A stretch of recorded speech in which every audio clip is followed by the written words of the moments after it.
नमो नमः मित्रों, संस्कृत जीवन में आप सभी का स्वागत है। तो मित्रों, हम लोग अपनी साहित्य की कक्षा में उपस्थित हैं, जिसके अंतर्गत जो हमारा तृतीय ग्रंथ चल रहा है, जो कि भर्तृहरि कृत नीति शतक है, उसका अध्ययन हम लोग कर रहे हैं। तो जो भी मित्र हमारे साथ लाइव जुड़ चुके हैं, सभी लोग वीडियो की लिंक को अपने दोस्तों के साथ शेयर कर दें, जिससे कि अधिक से अधिक लोग वीडियो के साथ लाइव जुड़ सकें। और आप सभी से मैं एक बात अवश्य कहना चाहूंगी, आप लोग किसी भी वीडियो को या ना तो बीच में देखना छोड़ें और ना ही गैप करें। आप लोग प्रतिदिन प्रत्येक वीडियो, चाहे वो हमारी साहित्य की कक्षा हो, चाहे व्याकरण की कक्षा हो, सभी कक्षाओं को अवश्य देखें, क्योंकि दोनों ही कक्षाएं हमारी, चाहे टीजीटी हो, चाहे पीजीटी हो, चाहे एलटी हो, साथ ही साथ आपने देखा होगा कि हमारा जो यूपी टेट और सुपर टेट आता है, उनमें भी नीति शतकम की काफी सारी सूक्तियां, महत्वपूर्ण सूक्तियों को पूछा जाता है। तो हमारे जो ग्रंथ चल रहे हैं, यह भी आपकी सभी परीक्षाओं के लिए बहुत अधिक महत्वपूर्ण है। इसलिए आप लोग व्याकरण और साहित्य दोनों ही कक्षाओं को नियमित रूप से प्रतिदिन लाइव आकर अवश्य देखा करें। और यदि आप सभी को वीडियो अच्छी लगती है तो वीडियो को लाइक और कमेंट अवश्य किया करें। तो आइए, हम लोगों ने कल की कक्षा में नीति शतकम के आरंभिक जो 2 श्लोक थे, जिसमें प्रथम मंगलाचरण और द्वितीय जो कि अज्ञ पद्धति मूर्ख पद्धति से लिया हुआ श्लोक था, उसका अध्ययन कर लिया था। और बाकी के हमारे जो श्लोक हैं, यह भी सभी मूर्ख पद्धति से ही लिए गए हैं। तो आइए हम लोग इनका अध्ययन करते हैं। तो जो तृतीय हमारा श्लोक है, जो छंद है, उसमें पहले हम इसका वाचन कर लेते हैं, तत्पश्चात इसके अर्थ को जानते हैं। तो आप सभी लोग मेरे साथ इसका वाचन कर लीजिए।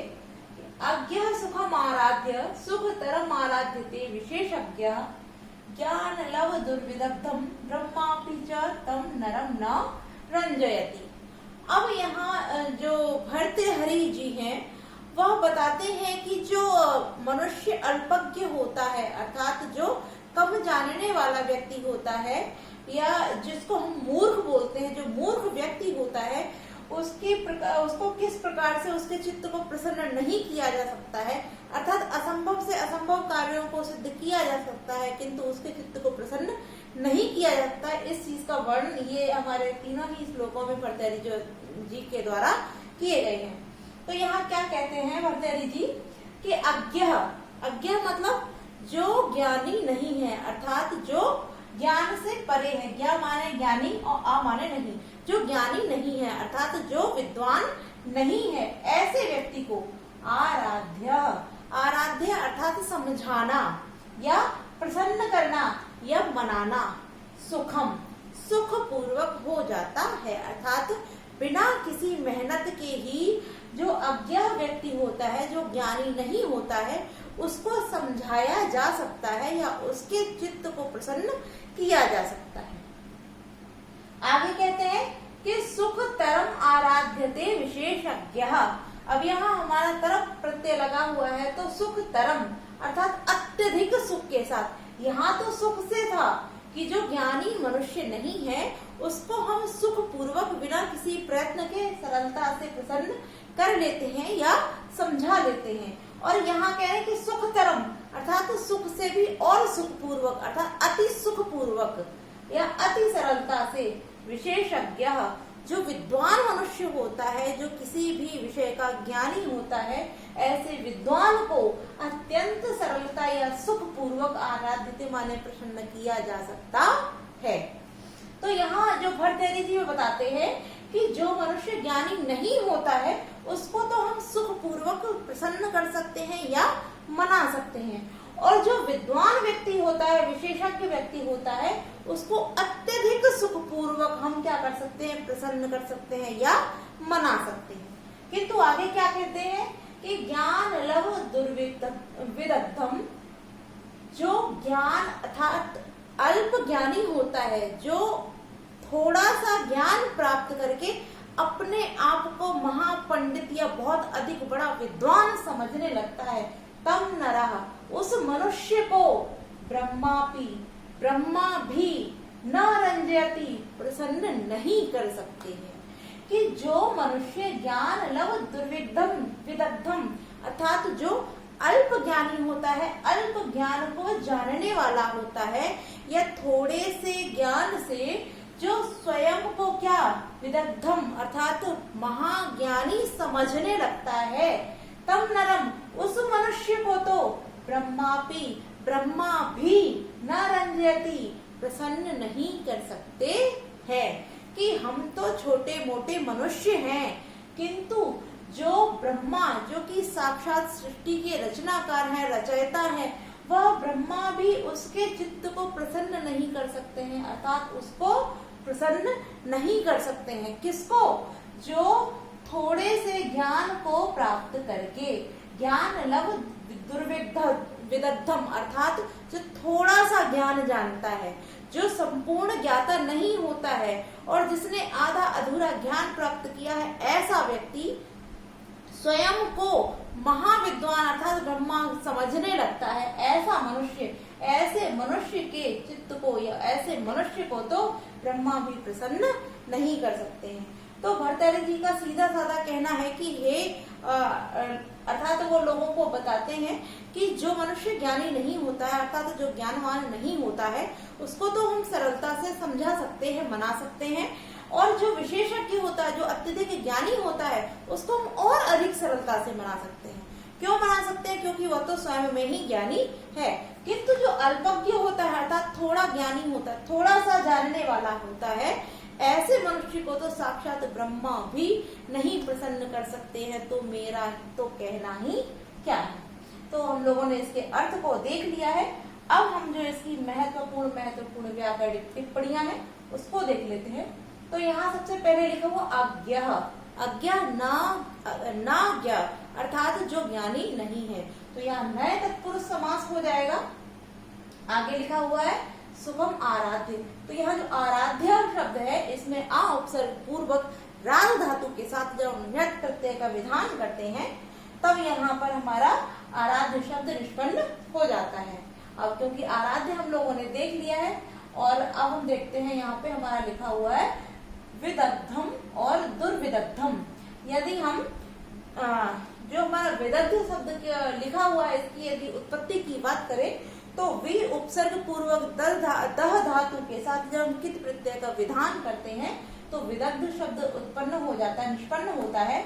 और दुर्विदग्धम यह शब्द अगर हम पूरा ले लेते हैं तब यहाँ पर प्रादि तत्पुरुष समास हो जाता है, क्योंकि यहाँ उपसर्ग लिखा हुआ है और उपसर्ग से संबंधित हमारे कुछ जो समास होते हैं, जैसे हम उपसर्गों की बात करें तो अव्यय भाव समास में भी प्रथम पद अव्यय होता है, किंतु प्रादि तत्पुरुष समास में भी हमारे अव्यय भाव समास की तरह कुछ उपसर्गों का वहां विधान करके किया जाता है। इसलिए यहाँ पर प्रादि तत्पुरुष समास हुआ है, ना कि अव्यय भाव समास। तो आप लोग यहाँ कंफ्यूज मत होइए। यहाँ दुर्विदग्धम जो शब्द है इसमें प्रादि तत्पुरुष समास है, अव्यय भाव समास नहीं है। ठीक है, आगे हम देखते हैं हमारा लिखा हो ब्रह्मापि। तो ब्रह्मधन अपि ब्रह्मापि, तो यहाँ पर हमारी दीर्घ स्वर संधि का विधान किया गया है और अंत में लिखा हुआ है यहाँ पर रंजयति। रंजयति जो शब्द है वो रंज धातु के साथ जब हम ऋच प्रत्यय का विधान करते हैं तब शब्द बनता है हमारा रंजयत। और यहाँ पर क्योंकि लट लकार प्रथम पुरुष है, इसलिए ये जो रूप बना वो क्या बन गया हमारा रंजयति। तो हम लोगों ने इसके महत्वपूर्ण जो प्रश्न बन सकते थे वो सभी देख लिया है। और आपसे यदि प्रश्न पूछा जा सकता है, यहाँ पर इस प्रकार भी पूछ सकते हैं कि किसके चित्त को प्रसन्न करना है, अर्थात ब्रह्मा के द्वारा किसको प्रसन्न नहीं किया जा सकता है। तो आप यहाँ आंसर लगा सकते हैं ज्ञान लव विदुर्विदग्धम, अर्थात जो अल्पज्ञ होता है, कम ज्ञानी होता है, अल्प ज्ञानी होता है, ऐसे मनुष्य को तो ब्रह्मा भी प्रसन्न नहीं कर सकते हैं। और किसको सरलता से प्रसन्न किया जा सकता है? तो अज्ञ जो ज्ञानी नहीं है। और किसको अत्यधिक सरलता से किया जा सकता है? तो विशेषज्ञ। ठीक है, अब हम अपने अगले चौथे श्लोक की ओर बढ़ते हैं। तो आइए पहले दोहरा लेते हैं कि प्रसहाय मणि मुद्देरन मकर वक्त्र दंष्टान्तरात् समुद्रमपि संतरेत प्रचल दूर्मिमाला कुलम भुजंगमपि कोपिम शिरसि पुष्पवत् धारयेत न तु प्रतिनिविष्ट मूर्ख जन चित्तम आराधयेत। अब यहाँ जो हमारे भर्तृहरि जी पुनः यही विशेषता बताते हैं कि किस प्रकार हम लोग जो ज्ञानी व्यक्ति होते हैं उनको प्रसन्न कर सकते हैं। किंतु यहाँ पहले ही बोला गया कि प्रतिनिविष्ट अर्थात जो दुराग्रही या हठी मूर्ख लोग, मूर्ख जन, जो मूर्ख जन होते हैं, ऐसे मूर्ख जनों के चित्तम माने चित्त को, आराधित माने प्रसन्न करना अत्यंत कठिन है या नहीं किया जा सकता है।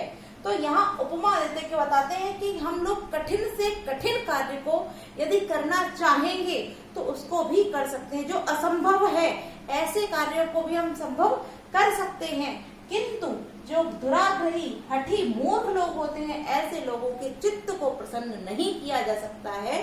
चाहे आप कितना भी यत्न करें, किंतु जो मूर्ख लोग होते हैं उनके चित्त को प्रसन्न नहीं कर सकते हैं। आप असंभव कार्य को तो संभव कर सकते हैं, किंतु उनके चित्त को प्रसन्न नहीं कर सकते हैं। तो यहाँ जो असंभव कार्य हैं उनका वर्णन करते हुए भर्तृहरि जी कहते हैं। तो यहाँ हम देखते हैं, यहाँ बोला गया है कि मकर माने होता है मगरमच्छ, कि मगरमच्छ के वक्त्र मुख के दंष्ट्रा जबड़े के अंतरात्मा ने बीच से, कि मगरमच्छ के जो मुख है उसके जबड़े के बीच से प्रसहाय बलपूर्वक मणि को उद्धरेत मतलब निकाला जा सकता है। जबकि यह कार्य अगर देखा जाए तो असंभव है, कि मगरमच्छ के मुख से उसके शिकार को निकालना एकदम असंभव कार्य होता है। किंतु भर्तृहरि जी कहते हैं कि जो मगरमच्छ है उसके मुख के जबड़े के बीच में जो मणि है उसको भी अगर चाहेगा कोई मनुष्य तो वह प्रसहाय बलपूर्वक उसको उद्धरित माने निकाल सकता है। किंतु आगे कहते हैं, किंतु प्रतिनिविष्ट दुराग्राही या हठी मूर्ख व्यक्ति के चित्त को प्रसन्न नहीं कर सकता है। तो यानी कि यह इन तीनों विशेषताओं के जो तीनों असंभव कार्य है इनको तो कर सकता है, किंतु मूर्ख व्यक्ति के चित्त को प्रसन्न नहीं कर सकता है।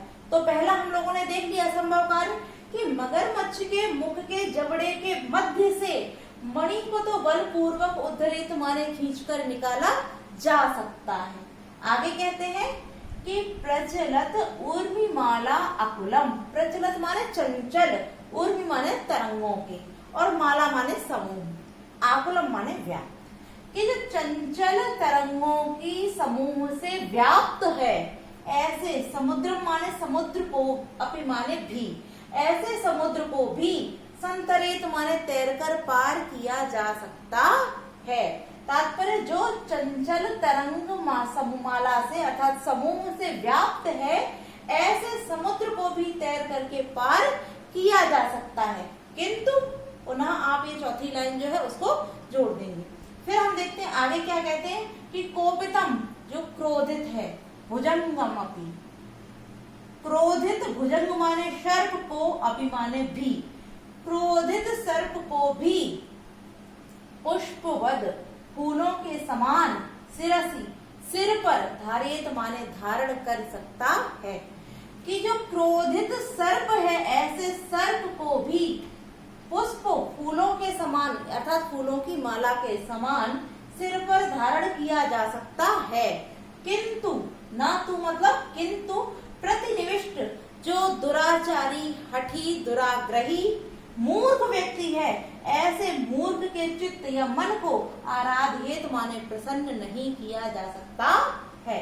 तो हम लोगों ने देखा यहाँ भर्तृहरि जी कहते हैं कि जो असंभव कार्य हैं आप प्रयत्न करेंगे तो ऐसे असंभव कार्यों को भी कर सकते हैं, किंतु जो मूर्ख व्यक्ति है उसके चित्त को आप प्रसन्न नहीं कर सकते हैं। तो उसके लिए पहले जो तृतीय श्लोक है इसमें ही कह दिया है कि ऐसे व्यक्ति को तो ब्रह्मा भी प्रसन्न नहीं कर सकते हैं। तो हम लोग तो मात्र मनुष्य तुच्छ मात्र हैं। ठीक है, तो यहाँ बता दिए तीन ऐसे असंभव कार्य बता दिए जो कि संभव नहीं होते हैं, किंतु यदि आप करना चाहें तो ऐसे असंभव कार्यों को भी बलपूर्वक हठपूर्वक कर सकते हैं। तो फिर पहला क्या बताया कि मगरमच्छ के मुख के जबड़े के मध्य से आप बलपूर्वक मणि को निकाल सकते हैं, और दूसरा कि जो चंचल तरंग मालाओं से व्याप्त है ऐसे समुद्र को भी तैरकर पार किया जा सकता है। आगे कहते हैं कि जो क्रोधित सर्प है उसको भी आप फूलों के समान सिर पर धारण कर सकते हैं। तो ऐसे तीन असंभव कार्यों को तो आप कर सकते हैं, किंतु न तुम्हारे किंतु प्रतिनिविष्ट जो दुराग्रही हठी दुराचारी मूर्ख व्यक्ति है, ऐसे मूर्ख के चित्तम माने मन को, चित्त को, आराधित माने प्रसन्न नहीं किया जा सकता। तो हम लोगों ने इसके अर्थ को देख लिया। अब यहाँ जो टिप्पणियां हो सकती हैं हम उनको देखते हैं। तो यहाँ सबसे पहले लिखा हुआ प्रसह, यहाँ प्र उपसर्ग के साथ स के साथ लेप प्रत्यय का विधान करके यहाँ प्रसह हमारा शब्द बन जाता है। आगे हम देखते हैं मणिम उद्धरेत मकर। अब यहाँ हम देखते हैं मणिम धन उद्धरेत धन मकर। तो मणिम उद्धरेत और यहाँ ता को ना हो गया तो यहाँ यरो अनुनासिक, अनुनासिक को व सूत्र से अनुनासिक संधि हो जाती है। तो अनुनासिक संधि से यहाँ ता को ना आदेशित हो जाएगा। मकर वक्त्र दृष्टांत अंतराल। अब यहाँ हम देखते हैं, यहाँ जो लिखा हुआ है मकर वक्त्र, तो मकर वक्त्र अर्थात मगर मच्छ का वक्त्र माने मुख, मगर मच्छ का मुख। तो यहाँ मगर मच्छ का मुख बता संबंध बताया जाने का यहाँ मकर वक्त्र में षष्ठी तत्पुरुष समास हो जाएगा। और यहाँ जो हमारा लिखा हुआ प्रचलित ऊर्मी के तरंगे जो अर्थात जो जल की तरंगे हैं, लहरें हैं, वो कैसी है? चंचल। तो यहाँ विशेषण विशेष होने के कारण यहाँ कर्मधारय समास का विधान किया गया है। अब हम देखते हैं यहाँ पे लिखा हुआ हमारा माला आकुलम। तो माला धन आकुलम से यहाँ कौन सी संधि हो जाएगी? यहाँ हमारी दीर्घ स्वर संधि हो जाती है। आगे हम देखते हैं यहाँ पुष्पवद लिखा हुआ है। पुष्पवद पुष्प के साथ विद धातु पुष्प के साथ विद प्रत्यय का विधान करके पुष्पविद शब्द बन जाता है। और यहाँ अंतिम जो रह गया प्रतिनिविष्ट, तो यहाँ प्रति उपसर्ग नि उपसर्ग के साथ विष धातु के साथ जब कित प्रत्यय का विधान करते हैं तो हमारा प्रतिनिविष्ट शब्द निष्पन्न होता है। तो क्योंकि हम लोगों ने यहाँ महत्वपूर्ण जो टिप्पणियां हो सकती थी उन सभी को देख लिया है। और हमारा एक शब्द यहाँ छूट गया था, हमारा तीसरा श्लोक था। यहाँ पर इस तीसरे श्लोक में आर्या छंद है और आर्या छंद के साथ साथ यहाँ जो हमारा अलंकार है वह अतिशयोक्ति अलंकार कहा गया है। ठीक है, तो हमारा जो 5वां श्लोक है इसको देख लेते हैं। तो यहाँ फिर पुनः भर्तृहरि जी उसी बात को दोहराते हैं, जो असंभव कार्य है इनको तो संभव किया जा सकता है किंतु मूर्ख व्यक्ति के चित्त को प्रसन्न नहीं किया जाता। तो कौन से असंभव कार्य बताते हैं, आइए उनको देखते हैं। तो कहते हैं लभेत शिक्तासु तैलम अपि यत्नतः पीडयन् विवेच्य मृग तृष्णिकासु सलिलम पिपासादितः कदाचिदपि पर्यटच्छ सस विषाण माशायदेत न तो प्रतिनिविष्ट मूर्ख जन चित्तम आराधयेत। तो पुनः यहाँ पर भर्तृहरि जी कह रहे हैं, क्या कहते हैं इसको देखते हैं कि लभेत माने प्राप्त किया जा सकता है। शिक्तासु, सिक्ता कहते हैं बालू को, कि बालू से भी तैलम अपि तेल को, कि बालू से भी तेल को यत्नतः पीडयन् प्रयत्न पूर्वक पेरे जाने पर, पीडयन् माने पेरे जाने पर, कि जब प्रयत्न पूर्वक पेरे जाने पर बालू से भी तेल को प्राप्त किया जा सकता है, जो कि असंभव है। तेल से कभी अर्थात बालू से कभी तेल निकलता ही नहीं है, तो यहाँ असंभव ही है। किंतु यहाँ फिर भी कह रहे हैं कि यदि प्रयत्न पूर्वक उस बालू को पेरा जाता है, प्रयत्न पूर्वक पेरने पर हम बालू से भी तेल को प्राप्त कर सकते हैं। आगे कहते हैं कि मृग तृष्णिकासु, मृग तृष्णा से, आप सभी मृग तृष्णा जानते हैं क्या होती है। जब हम राजस्थान की बात करते हैं तो राजस्थान में आपने सभी ने सुना होगा कि राजस्थान में हर जगह रेत ही रेत होता है। तो जो मृग होता है वह जब रेत में पड़ती धूप, ऊपर से सूर्य की धूप पड़ती है तो उसको ऐसा लगता है कि आगे जल भरा हुआ है और वो उस जल को पीने के लिए अर्थात अपनी प्यास को बुझाने के लिए भाग के जाता है और पुनः देखता है कि आगे जल भरा हुआ है। तो इस प्रकार वो भागता रहता है किंतु उसको कहीं भी रेगिस्तान में जल प्राप्त नहीं होता है, तो उसी को मृग तृष्णा बोलते हैं। तो कहते हैं कि मृग तृष्णा से भी पिपासार्दितः, पिपासा धन आर्दितः, प्यास से जो व्याकुल व्यक्ति है ऐसा व्यक्ति मृग तृष्णा से भी जलिलम माने जल को, पिबेच्छ माने पी सकता है। आगे कहते हैं कि पर्यटन कदाचिदपि, कि घूमते हुए, कदाचित किसी समय में, सस विषाण, शशक कहते हैं खरगोश को, कि खरगोश के सींगों को भी आसादेत प्राप्त कर सकते हैं।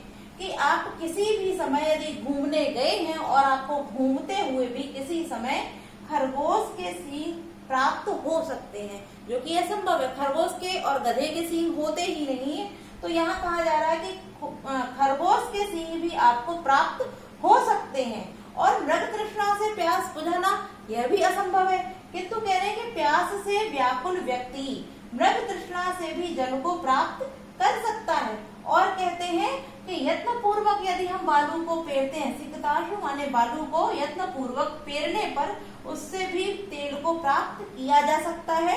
और प्यास से व्याकुल व्यक्ति मृग तृष्णा से भी जल को पिवेच माने प्राप्त पी सकता है।